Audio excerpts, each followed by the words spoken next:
പൊന്നാനി നഗരസഭയിലെ കർഷകർക്കായി കർഷക സഭ സംഘടിപ്പിച്ചു. പൊന്നാനി നഗരസഭയിൽ എഴുപത്തിരുത്തി കൃഷിഭവന്റെ നേതൃത്വത്തിൽ സംഘടിപ്പിച്ച കർഷക സഭയിൽ തങ്ങളുടെ അഭിപ്രായങ്ങളും പ്രശ്നങ്ങളും നേരിട്ട് അവതരിപ്പിക്കാൻ അവസരം ലഭിച്ചതിൽ കർഷകർ നഗരസഭയെ അഭിനന്ദിച്ചു.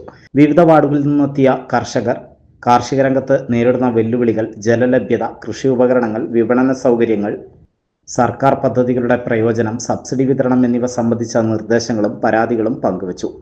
നമ്മുടെ കാർഷിക കലണ്ടർ ഡിപ്പാർട്ട്മെന്റ് തയ്യാറാക്കുന്ന കലണ്ടർ പല ഘട്ടത്തിലും നമുക്ക് യോജിച്ച രീതിയിലാവാറില്ല എന്നുള്ള വിമർശനം പല ഘട്ടങ്ങളിലും ഉയർന്നു വരാറുണ്ട്. അതിന് ഏറ്റവും വലിയ ഉദാഹരണമാണ് ഞാറ്റുവേല ചന്തയിൽ നമ്മൾ കൊടുക്കുന്ന തൈകൾ തന്നെ. പല സമയത്തും നമുക്ക് വിത്തുകളും തൈകളും വരിക മഴ അടച്ചു പിടിക്കുന്ന സമയത്താണ്. പക്ഷേ എടപ്പാൾ പഞ്ചായത്തിൽ ഈ സമയത്ത് കൊടുത്താൽ എന്താവും? അത് നല്ലതാണ്. പക്ഷേ ഇവിടെ നമുക്ക് അത്ര ഗുണകരമല്ല. കാരണം ഇവിടെ വെള്ളക്കെട്ട് നിൽക്കുന്ന പ്രദേശമായതുകൊണ്ട് നമുക്ക് അങ്ങനെ നടാൻ കഴിയാത്ത ചില പ്രശ്നങ്ങളുണ്ട്. ഇത് നമ്മൾ നേരത്തെ പല യോഗങ്ങളിലും ഇപ്പോൾ ഞങ്ങളൊക്കെ അപ്പുറത്തിരിക്കുന്ന സമയത്തും ആവശ്യപ്പെട്ടിരുന്നതാണ്. പക്ഷെ അത് സാധ്യമാവുന്നില്ല. ഇപ്പോഴും അങ്ങനെയാണ്. അതിനൊരു മാറ്റം വരണം. കലണ്ടർ തയ്യാറാക്കേണ്ടത് തദ്ദേശ സ്വയംഭരണ സ്ഥാപനങ്ങളിലെ സാഹചര്യത്തിനനുസരിച്ച്, ഭൂപ്രദേശത്തിൻ്റെ സാഹചര്യത്തിനനുസരിച്ച് കൃഷിയുടെ കലണ്ടർ തയ്യാറാക്കി വിത്തും തൈകളും കൊടുക്കാൻ കഴിയുന്ന തരത്തിലേക്ക് സർക്കാർ സംവിധാനം മാറണമെന്ന ഒരു അഭിപ്രായമാണ് ഒന്ന് പറയാനുള്ളത്. കർഷകരുടെ ഓരോ അഭിപ്രായവും ക്ഷമയോടെ കേട്ട് ആവശ്യമായ നിർദ്ദേശങ്ങൾ നൽകുകയും പരിഹാരത്തിനായി നടപടി സ്വീകരിക്കുമെന്ന് നഗരസഭാ അധികൃതർ ഉറപ്പു നൽകുകയും ചെയ്തു. കാർഷിക പാരമ്പര്യത്തിൻ്റെ ഭാഗമാണ് ഞാറ്റുവേല എന്നത് നമുക്കെല്ലാവർക്കും അറിയുന്നതാണ്. പ്രകൃതിയുടെ താളത്തിനനുസരിച്ച് കൃഷിക്കാരെ മുന്നോട്ട് കൊണ്ടുപോകുന്നതിന് നമ്മുടെ പൂർവികർ സമ്പാദിച്ച അറിവിൻ്റെ സമ്പത്താണ് ഈ ഞാറ്റുവേല.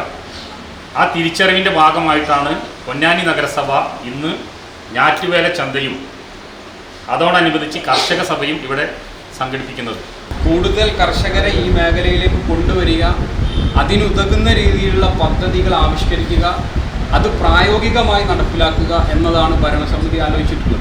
കർഷകരുടെ അഭിപ്രായങ്ങൾക്ക് പ്രാധാന്യം നൽകിയ സംവാദത്തിന് വേദിയൊരുക്കിയത് സ്വാഗതാർഹമാണെന്നും ഇത്തരം കർഷക സഭകൾ തുടർന്നും സംഘടിപ്പിക്കണമെന്നും ചർച്ചയിൽ പങ്കെടുത്തവർ അഭിപ്രായപ്പെട്ടു. കർഷകരുമായി ചേർന്ന് കാർഷിക മേഖലയെ കൂടുതൽ ശക്തിപ്പെടുത്തുന്നതിനുള്ള നഗരസഭയുടെ ശ്രമങ്ങൾക്ക് എല്ലാവിധ പിന്തുണയും നൽകുമെന്ന് കർഷകർ അറിയിച്ചു. തുറന്ന ആശയവിനിമയത്തിലൂടെ കർഷകരുടെ വിശ്വാസം നേടിയ കർഷക സഭ മാതൃകാപരമായ ജനകീയ ഇടപെടലായാണ് വിലയിരുത്തപ്പെടുന്നത്. സൗജന്യമായി വിത്ത് വിതരണവും സബ്സിഡി നിരക്കിൽ തെങ്ങിൻ തൈകളും ഞാറ്റുവേല ചന്തയിലൂടെ കർഷകർക്ക് ലഭ്യമായി. നഗരസഭാ വൈസ് ചെയർപേഴ്സൺ CP സക്കീർ ഉദ്ഘാടനം ചെയ്തു. വികസനകാര്യ standing committee chairperson TK Mashood അധ്യക്ഷത വഹിച്ചു. കൗൺസിലർമാരായ Sreekala Chandran, Abdul Muthalib, Soman, CDS chairperson M Dhanya എന്നിവർ സംസാരിച്ചു. 500ഓളം കർഷകര് നമ്മുടെ വിവിധ വാർഡുകളിലെ കുടുംബശ്രീകളിൽ അയൽക്കൂട്ടങ്ങളിൽ പ്രവർത്തിക്കുന്നുണ്ട്. നല്ല രീതിയിലുള്ള ഒരു വരുമാനം ഉണ്ടാക്കിയെടുക്കുന്നതിനൊക്കെ അവരെ സഹായിക്കുന്ന ഒരു പ്രധാന വരുമാന മാർഗം തന്നെയായിട്ട് കൃഷിയെ കാണുന്നവരാണ് ഈ കൂട്ടത്തിൽ പലരും. പക്ഷേ കൃഷിഭവന്റെ ഭാഗത്തുനിന്ന് അവർക്ക് നമ്മൾ ആഗ്രഹിക്കുന്ന രീതിയിലുള്ള ഒരു സപ്പോർട്ട് ഉണ്ടാവാറില്ല. ഈ വേദിയിൽ ഞാൻ അവർക്ക്, നമ്മുടെ പ്രിയപ്പെട്ട കർഷകരായിട്ടുള്ള സ്ത്രീകൾക്ക് കൂടെ ഉപയോഗപ്പെടുന്ന രീതിയിലുള്ള എന്തെങ്കിലും പദ്ധതികൾ ആവിഷ്കരിക്കണം എന്നുള്ളതും കൂടെ ഈ ഒരു സമയത്ത് ആവശ്യപ്പെടുകയാണ്. ചർച്ചയിൽ ADS അംഗങ്ങളായ രജീഷ് ഉപ്പാല, K ദിവാകരൻ, കർഷകരായ ദേവകി, ജയശങ്കർ മാസ്റ്റർ, കുഞ്ഞിരാമൻ, ശാന്തകുമാരി എന്നിവർ പങ്കെടുത്തു. കൃഷി വളരട്ടെ, കർഷകൻ വിജയിക്കട്ടെ, കിസാൻ ക്രെഡിറ്റ് കാർഡിനൊപ്പം എന്ന വിഷയത്തെ ആസ്പദമാക്കി കേരള ഗ്രാമീണ ബാങ്ക് പൊന്നാനി ബ്രാഞ്ച് മാനേജർ രേഖ ക്ലാസ് എടുത്തു.